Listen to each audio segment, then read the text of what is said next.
there. Welcome to another lecture in personal finance. It is 1 October, year of our Lord 2024, and uh, we're going to talk about bargaining and negotiating. And I'm just getting set up. I just changed my microphone because somehow my Mac defaulted to my Mac, which is not good. So this is what we're looking at here. It's just a lot of technology going on. So I just tried to update my phone to iOS 18, and it took a long time. So I'm a little behind. So I started the live stream. It's 9:59 a.m. We're a little early. I'm going to now jump on over and try and get the Zoom meeting going. Not that we have too much activity in the Zoom meeting. The Zoom meeting is turning into something that's relatively irrelevant, which is fine with me. Most students are watching live on YouTube and Facebook and LinkedIn and Twitter X. So I'm happy about that. Now I'm still working on Zoom, trying to get things set up. So give me a minute. Looks like I'm in the wrong account. So it's 10 a.m. now. I'm under pressure to get this thing started. Man, every time Zoom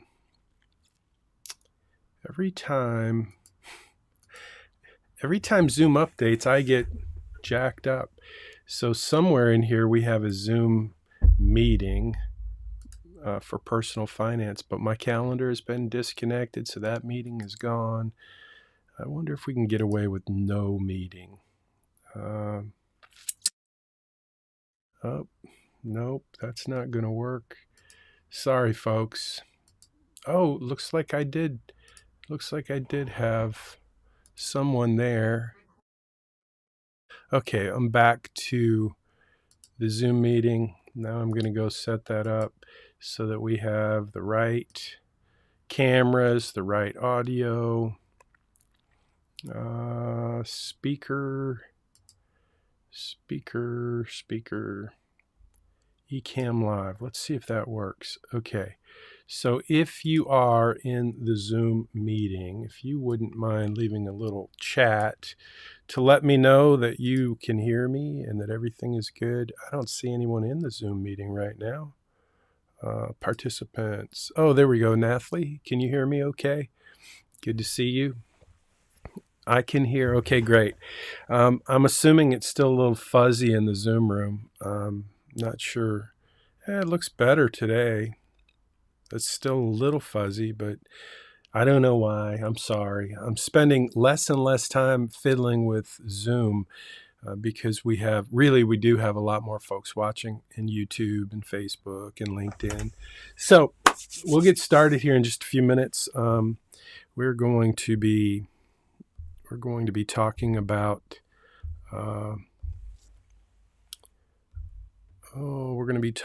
bargaining and negotiating, and I'm still getting set up. I am set up, so hopefully we can see my magic stuff. And let's see, I'm going to play around for a minute. It's 10:02. Victoria, welcome to the Zoom meeting room, Zoom room. If you guys have any questions in Zoom, you guys are the priority, so feel free to chat in if you have any questions or comments. Before we get started, I want to see if I can, let me see if I can get everything going the way I want it to be. Okay, there we go. Sorry about that. I'm still, let me just show you what we're going to talk about today a little bit. Bargaining and negotiating. We're still a little early, but I just wanted to kind of give you the I'll be focusing on in this lecture, bargaining and negotiating. I'm going to start out by just talking about why bargaining and negotiating even matter to you. It may seem like a topic that shouldn't be part of the list of topics for personal finance. That may be, That may seem like it's irrelevant, but I'm going to share with you why I think it is very relevant for you. So we'll get into that in just a few minutes. If you're one of the students who sent me an email, questions about last week's assignment, the Credit Crush assignment, I did post a couple videos to give you a little assistance. I got the same question because I got the same issue when I was grading, and I probably will get the same issue when I grade the rest of the assignments that came in last minute. And those of you who turn your assignments in early, I'm trying to give you some feedback before so that you can have an opportunity to make corrections. But this week has been an unusual week for me, so I apologize that I couldn't get feedback to you as quickly as I would have liked. But I did get some feedback in this morning for those of you who sent me emails at 1 a.m. in the morning trying to get your Credit Crush assignment corrected. Please watch that video. It's in the YouTube. It's in the playlist, uhplaylist.com. You'll find that I put 2 really short videos in there to help you guys get through the challenges you're facing right now. One of them has to do with where do you find the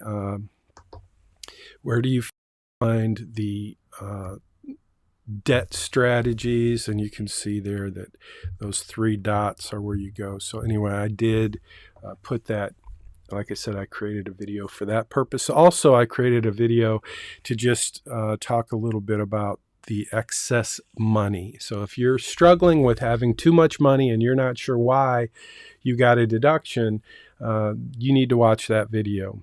It's called How to Avoid a 50-point deduction in your capstone assignment. So pay attention to that. I want you to not, most of you don't have any issues. You're doing great.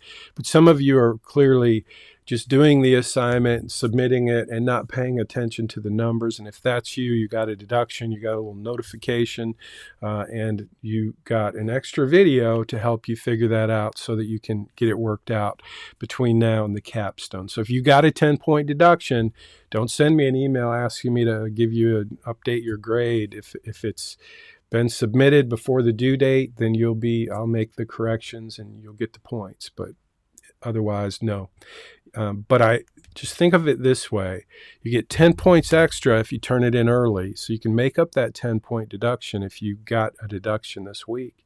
But the most important part is to realize that if you don't make those corrections and you don't understand why you got the 10-point deduction, you will be facing a 50-point deduction in the capstone. So let's get started. It is 10:06 a.m. So today we're going to talk about bargaining and negotiating. So give me just a second to get rid of that, and I'm going to go to this and this. Okay, so the first thing we're going to do is I want to just kind of highlight what we're going to go over. I think what I'll do is talk a little bit about what we're going to go over.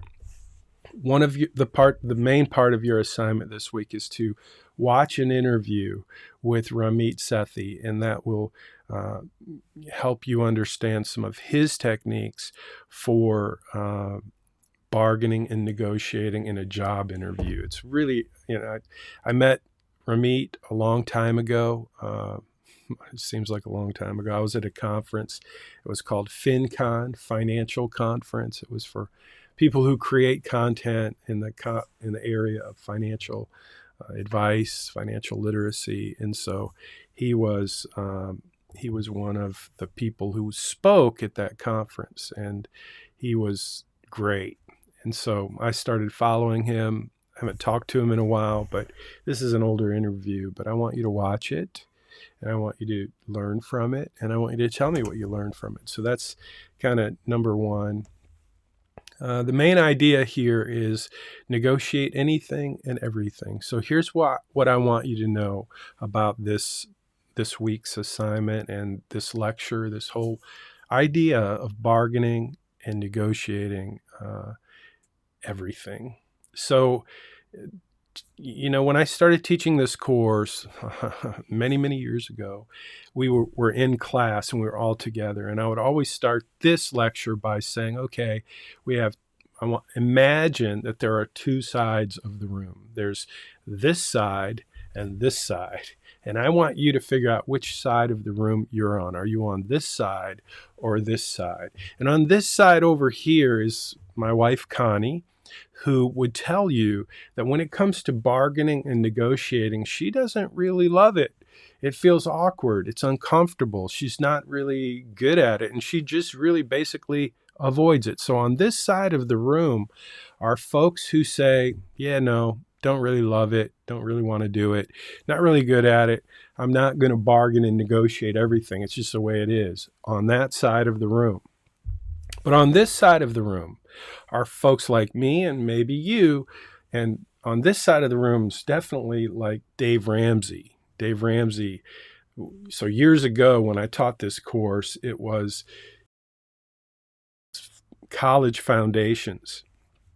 He created all of the content, and after 10 years of teaching the course, it wasn't really updated all that much. So at any rate, I started creating my own content, but I kept the part about bargaining and negotiating because when, it was fun listening to Dave Ramsey and his team teach these principles in their videos and all. It was fun. If you haven't watched Dave Ramsey, you're missing it. But my favorite part of Dave Ramsey, he gets a little old sometimes. Anybody does if you listen to him over and over. I know, I get old. I'm old. And it's not fun listening to me over and over. But you only have to put up with me for one semester. I put up with Dave Ramsey every semester, multiple times a year, and I had to watch and just kind of be familiar with the content every semester. But there was one piece of content that Dave did that was my favorite, and it was bargaining and negotiating. So on this side of the room would be Dave Ramsey and his whole group of people who love to bargain and negotiate everything. And so ode to Dave Ramsey, who loves to bargain and negotiate. And I'm definitely on that side of the room with Dave. Where are you? Are you on that side or that side? So here's the question. Which side of the room are you on, and why does it matter? So typically, if we were together in a room, I would say, let me ask the question. If you were on that side of the room and you didn't bargain or negotiate anything because you just didn't feel comfortable, you didn't like it, it was awkward, and versus folks on this side of the room, what do you think the number is in terms of how different would the annual budget look for folks on that side of the room and folks on that side of the room? So let me say it another way. I know that's not real clear, but if there was a number, if there was a percentage difference between people who on that side of the room who don't negotiate anything versus people on that side of the room who believe they can bargain and negotiate everything and anything and everything, what would be the percentage difference if we all bought the same products, the same services? Let's pretend that everybody in both sides of the room had the same bills, rent, phone, Wi-Fi, gas, cars, you name it. Everything is exactly the same on both sides of the room. The only difference is that group doesn't negotiate anything, and that group bargains and negotiates everything. What would be the difference? Would it be 5%? If I'm bargaining and negotiating everything, like the price of the car, the price of the rent, my next promotion, everything, I'm going to bargain and negotiate, and I'm going to do it with vigor and enthusiasm. I promise you, there is a number that sets this side of the room above and beyond what that side of the room is for 1 year.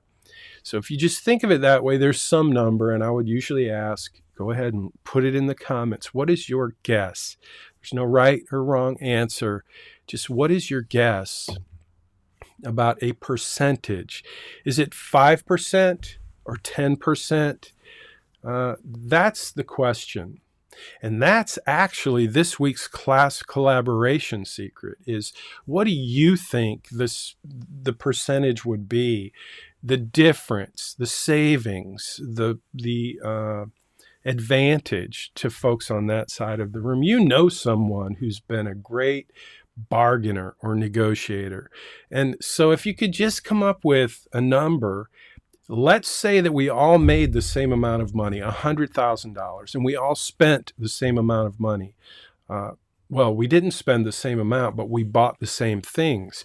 The real question is, out of $100,000, how much more am I able to buy because I bargain and negotiate and I learn a few basic skills about bargaining and negotiating? If that's true for you, you will have an advantage. And it doesn't really matter what the number is. The idea I'm trying to get across is, if you're willing to learn a few basic skills related to bargaining and negotiating, if you get a few skills, you'll have a little more confidence and it'll feel less awkward. But mainly, if you recognize that it's worth it, that it's worth learning a few basic skills to do it, knowing that it's going to save you money and put you ahead financially, then you will do it. That's my hope. That's what I believe. And so that's what this lesson is all about. I want you to get the mindset that you can actually bargain and negotiate anything and everything. Now, the next thing we would do if we were all together is I would say, okay, what are some things that you know you can bargain and negotiate?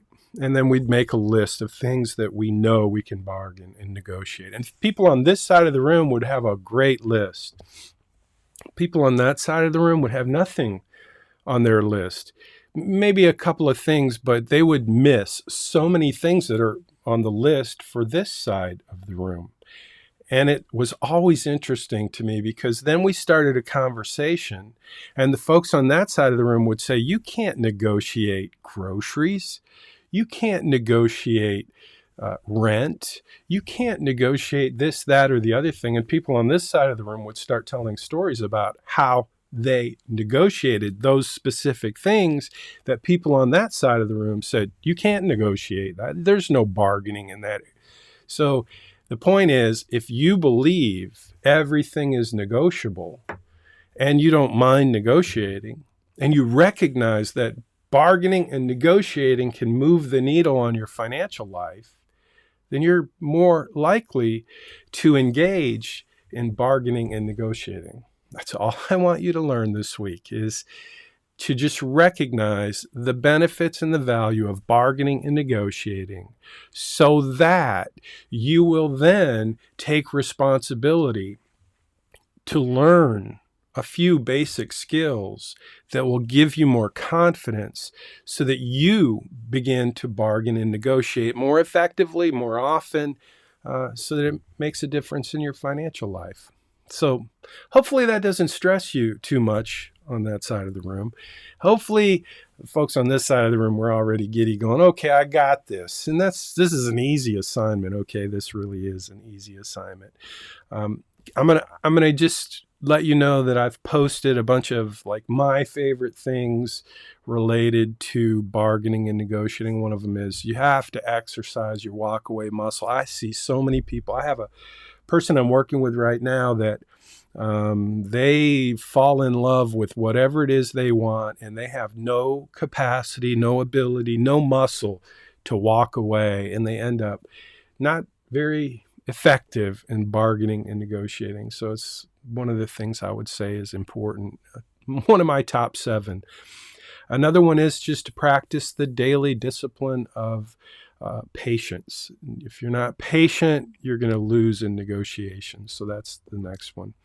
And then comparison shopping. It'll build 3 kinds of muscle. Patience, you'll gain more knowledge, and I think the financial muscle, you'll just get stronger financially if you will do that. If you will just commit to really comparing things before you commit to buying. So that's kind of that. Let's see what else we have in the next.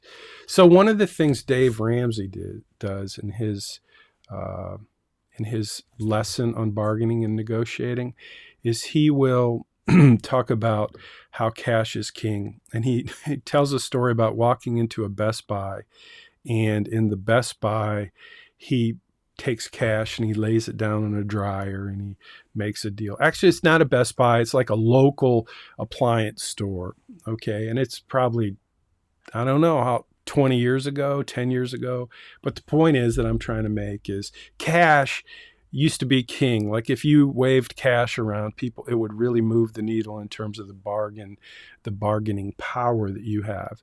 But if you go into a big box store, as you probably know, they don't care if you have cash or credit. It's not going to give you any kind of bargaining or negotiating. But what does typically give you some leverage in a negotiation is the ability to buy. So if you don't need to go to the back room and fill out a credit application, sometimes you'll have more ability to bargain and negotiate. And cash still is very helpful because there's a lot of folks, depending on what you're buying, cash is one of those things that can help you, get a better deal.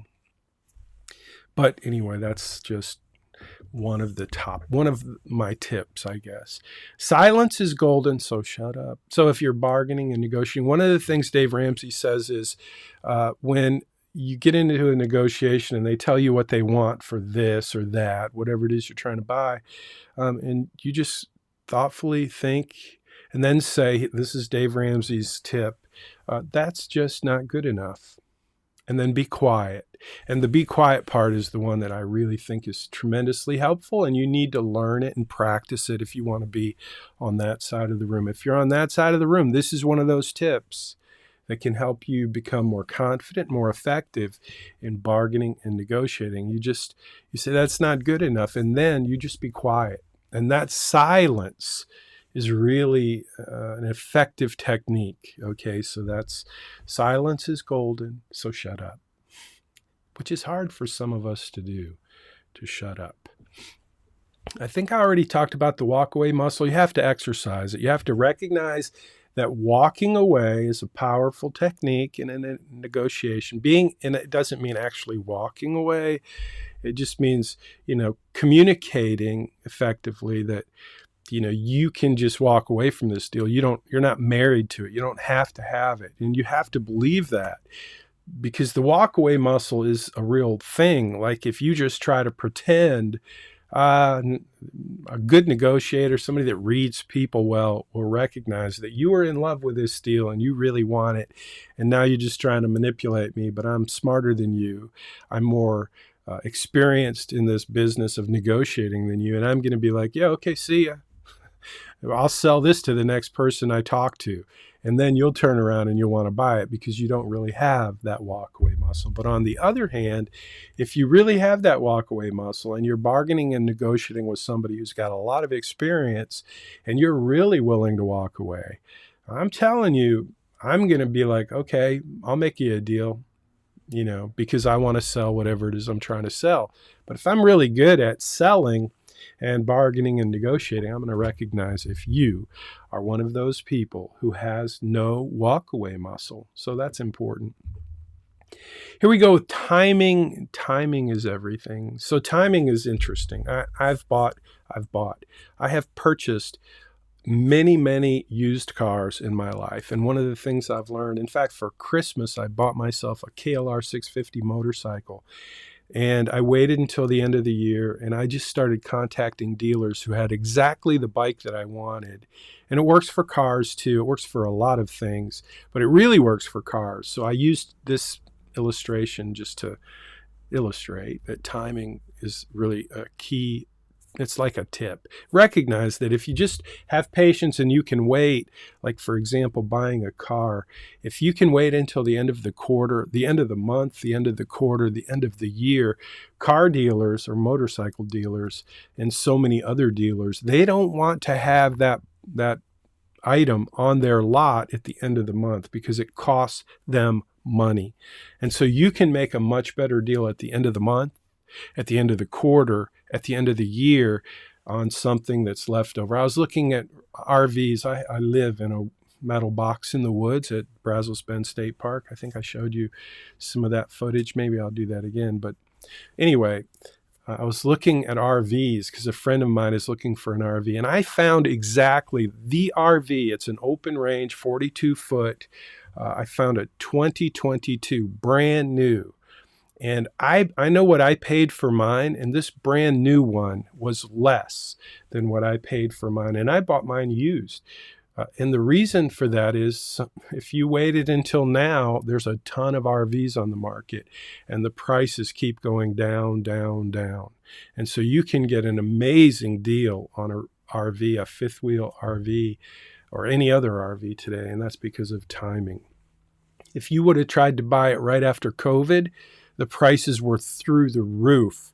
It's like a house. If you can wait, you will find a better deal on a house. So these are big ticket items, and they can make a huge difference in your financial life if you're just willing to wait. And maybe timing, in bargaining and negotiating, it makes a big difference. So it's part of kind of the strategy and one of the principles of bargaining and negotiating everything.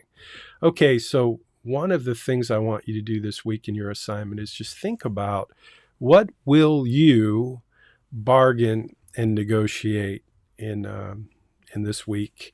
So anyway, that's kind of really what this lesson is about. It's really just an introduction to the idea of bargaining and negotiating, and my attempt to encourage you, especially those of you on that side of the room, to be more like the folks on that side of the room. So I wish we were together. This is one lecture, one lesson, one experience that I really, really miss from being in the classroom and having conversations. That was a lot of fun. And we're not really able to do that right now. But we can have some, class collaboration conversations in the comments. So for now, let's do that. And that's that this week, your class collaboration is how much do you think it matters? And you can say it in whatever way you want to say it. You don't have to say, I think it's 5% or I would like to know, what do you think? I think there is a number. I think of my friend Debbie Crawley. She would bargain and negotiate everything. She was on that side of the room, and she was wicked. Almost mean. And I don't want you to be mean. I want you to just be good at negotiating and bargaining. But my friend Debbie, she taught me a lot about bargaining and negotiating. I'm going to tell a story, and then I'm going to end. I'm going to end early today because, today is October 1st. And I'll just tell you, my company, Bayrock, purchased another firm. And today is the first day that I'm responsible for running our billing and quarterly reporting and all of that with the new firm as part of my firm. And so I have a lot on my plate today. So for that, I'm a little distracted, and hope you don't mind. I'm going to cut it a little short. I'm going to try to get to the grading, but it may be tomorrow or the next day. And I apologize for that, but that's just kind of the way it is when you're a business owner. So anyway, that's that. Let me tell you a story about bargaining and negotiating. When I taught this class in the very early, I think it was like the second semester I taught the class, and I was teaching this lecture on bargaining and negotiating. It was coming up, and it was, I don't remember, it was springtime. I know it was either springtime or late autumn because I got on my motorcycle with my wife and I went to the furniture store, and we wanted to buy some furniture. And I wouldn't have done that if it was in the middle of summer because it's just too hot and muggy. I think it was springtime, but we wanted to buy new furniture for our living room. Okay. And I knew exactly what I wanted. I wanted leather. I wanted 2 couches to oppose one another because that's just the shape of our living room. And then I wanted a love seat that would fit in the living room. I wanted all leather, and I wanted them to have electric, recliners. I wanted electric recliners. So I got a text message from my sister-in-law, and she just bought new furniture for her house, and she went to Ashley Furniture. So I'm like, oh, maybe we should go to Ashley and see if they have what we want. And my wife and I got on the motorcycle. It was a Sunday evening, and we went to Ashley's Furniture. And again, I was about to teach this course on bargaining and negotiating. We get to Ashley Furniture, and they have exactly what I want. It's a beautiful leather couch and love seat. And I was going to buy 2 couches and 1 love seat. And so they showed me what it cost, and it was like, I want to say it was right around $5,000. It was perfect. It was exactly what we wanted, what I wanted. And I could afford it, had the money in the checking account. And so I'm like, okay, we'll take it.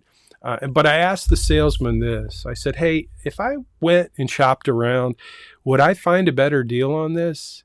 And of course he said, well, he didn't really say yes or no. He started telling me about the service, their quick service, and the fact that they're going to deliver it tomorrow, and all of these things that made me think, okay, that's great, but it's a couch, and a love seat, and getting it tomorrow isn't like that big a deal to me. So I'm like, he never really told me if I could get a better deal. So while he's doing the paperwork, getting ready to, get me to sign the deal on buying this furniture, I opened my iPhone, which I'm talking into right now, so I can't hold it up as a prop. But I opened my iPhone and I typed in the name of the manufacturer of that, not the name of the manufacturer, but the name of the product. So it had like Monarch leather couch or whatever. Typed it into my phone, did a search, and found that it was at Ashley Furniture, but it was also at another company, exactly the same furniture, but it was an online seller. I'm like, now here's the deal. Remember I told you it was like $5,000 if I bought it from Ashley Furniture? Well, when I checked this online delivery deal, it was more than half, less than half of what it was at Ashley. The same exact furniture. And instead of paying $500 for delivery, which would have meant I got it the next day if I bought it from Ashley, $500. That was another $500. And if I bought it from the online company, I paid no tax. Half the price, no tax, and no delivery fee. And on top of that, they have this warranty thing. When you buy a warranty on furniture, if you cut it or sit on it with a screwdriver in your pocket or whatever. And I was like, okay, that's not a bad deal. That was $250 per item if I bought it from Ashley. So a total of $750 for the whole order. So by the time it was all said and done, it was over $5,000 for this furniture. But the online folks, total cost was around $2,500. And so that warranty thing, if you sit on your couch with a screwdriver and cut it, that was per order. It was like $250 or maybe $300 per order. So if I make one order with 2 couches and 1 love seat, I only pay for that warranty on the order. And they had what was called white glove delivery, which basically just meant they take the old couch away, they take it, set it up, and they did a great job. Now, I did have to wait like 6 days or 4 days to have the furniture delivered from the online store. But what would you do? So the whole point of that story is I went to Ashley Furniture wanting to buy their furniture, and I wasn't really in the mood to wait. But because I was teaching this course and because this was the lesson that was coming up, I had to have second thoughts. And I thought, I got to practice what I preach, even though I can afford it. That's not the point. The point is, if you can save $2,500 on a purchase, you have $2,500 that you can do something good with. Give it to don't give it to a homeless person. They don't know how to manage money typically. I'm sorry, but there's so many things you could do with the money. Save it for your retirement, go on a mission trip. There's so many things. So I just was like, okay, I got to practice what I preach. So I did the extra step, did the research, did some comparison shopping, exercised some patience while waiting for the delivery. I got the same furniture for half the price because I practiced what I preached. Worked out pretty good. But I just wanted to tell that story as we close out today. Now it's a little early, but I'm gonna hit the end button now. And if you have any questions, hit me up. I do see a question. So Victoria asks the question, is the secret class collaboration, what do you think the difference would be for people who negotiate versus those who don't? That's a question. 5%, 10%, etc. Or how much do you think it matters to negotiate or bargain? Victoria, that is a great question. And here's what I'm going to say. You can answer that any way you want. I just want you to think about the difference between folks on that side of the room and folks on that side of the room, and you tell me what you think is the difference, why it matters. Are you going to, does it matter? So I don't really care. I just want, first of all, I want to know that you watched the Zoom meeting and that you know what the secret class collaboration conversation is. And hopefully by now you know I don't really nitpick what you share in the class collaboration. I just want to know that you're engaged and that you're thinking and that you're giving me an answer that makes sense. And you've done that. You've done a great job throughout the semester. So this week's class collaboration is just, the difference between folks on that side of the room who don't bargain or negotiate versus people on that side of the room who bargain and negotiate everything. What do you think? Does it make a difference? If so, how much of a difference? If you can't think of a number, just tell me what you think, if it makes a difference. I'm interested in what you think. That's really the purpose of these class collaboration, and this one in particular related to, you got it, Victoria. I hope that helps. I know it's not super, super clear, but the reality is this is really a conversation. If we were having a conversation, I wouldn't tell you what exactly I want you to repeat to me. I would just be like, what do you think? What are your thoughts? How do you process this whole idea? Is it worth learning a few basic skills related to bargaining and negotiating so that you can have the benefits, if you're on that side of the room and you don't bargain and negotiate anything, so that you can have the benefits of people on that side of the room? Because I promise you, we, people on that side of the room who bargain and negotiate all the time, we get better deals than you do because we ask, because we use a few basic things, skills in bargaining and negotiating. So that's the whole point. Thanks for the question. Okay, I'm looking. I don't see any questions. If you have a question, please don't forget about GroupMe.